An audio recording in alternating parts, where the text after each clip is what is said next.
Bonjour. Aujourd'hui, où en es-tu avec ton projet? Est-ce que tu es à l'étape où tu y penses? Est-ce qu'il est entamé, hein, tu l'as commencé? Ou est-ce que tu as les mains en plein dedans? Et peu importe à quelle étape tu es rendu, est-ce que tu t'impatientes? Est-ce que tu as hâte de t'arriver à la fin, de voir le résultat? C'est ça qu'on regarde ensemble aujourd'hui. Que ton objectif soit en santé, hein, que ce soit le poids ou l'entraînement. Tiens, que tu cherches peut-être à faire du développement personnel, apprendre un nouveau médium artistique ou encore augmenter tes compétences, peut-être pour le travail ou peut-être pour ton couple, hein, la communication par exemple. On va regarder ensemble ce qui va te donner de la motivation, une attitude positive, de la confiance en toi, en plus de devenir vraiment inspirante pour les gens autour de toi. Reste jusqu'à la fin parce que je vais te donner la preuve que ça marche. Je suis Elisabeth Filion, je te souhaite la bienvenue. Célèbres-tu les buts de ton équipe sportive préférée?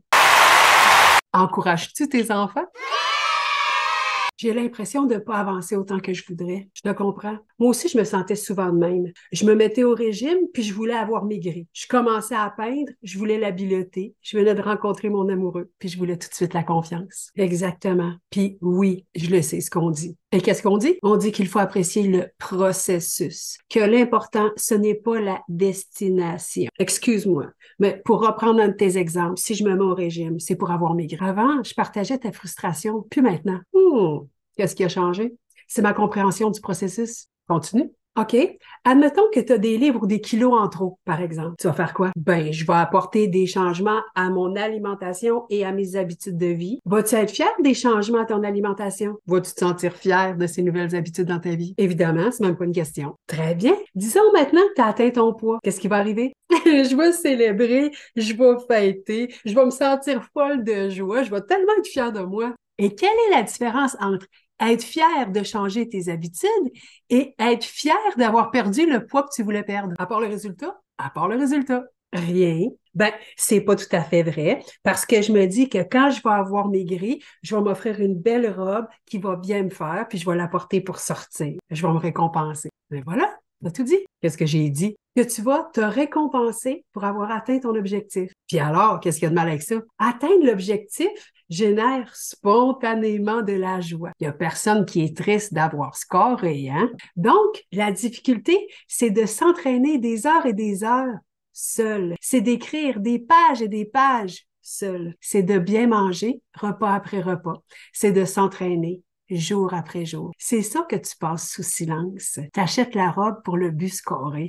J'avais jamais vu ça de moi. J'ai même la preuve de la différence que ça fait sur le succès. Es-tu encore curieuse? Bien sûr. Je t'ai promis au début de la vidéo de la motivation, une attitude positive, de la confiance, en plus de devenir une inspiration. Alors, est-ce que tu me laisses te parler de Pac-Man? De Pac-Man, le jeu vidéo? Oui! Alors, il était une fois Tori Iwatani, un Japonais célibataire au milieu de la vingtaine qui travaillait pour Namco, une boîte de jeux vidéo dans les années 1970. À cette époque, tous les jeux populaires sont orientés pour tuer des extraterrestres. Les arcades sont sombres et les filles sont absentes. Alors que lui, il cherche une femme.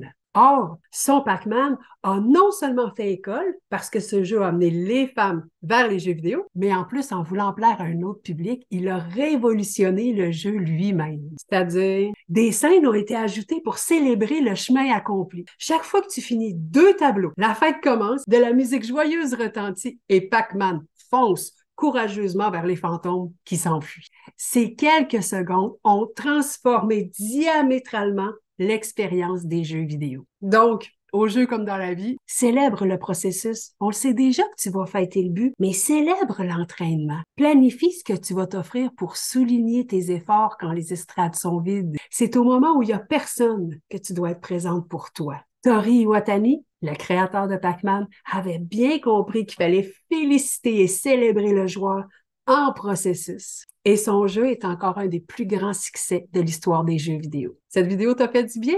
Clique sur le pouce pour me le dire. Ton soutien me va droit au cœur. On se revoit dimanche prochain. D'ici là, n'oublie pas que tu n'es pas seul. Tu mérites d'être aimé, respecté et de vivre une vie épanouissante qui fait du sens pour toi, avec toute ma bienveillance.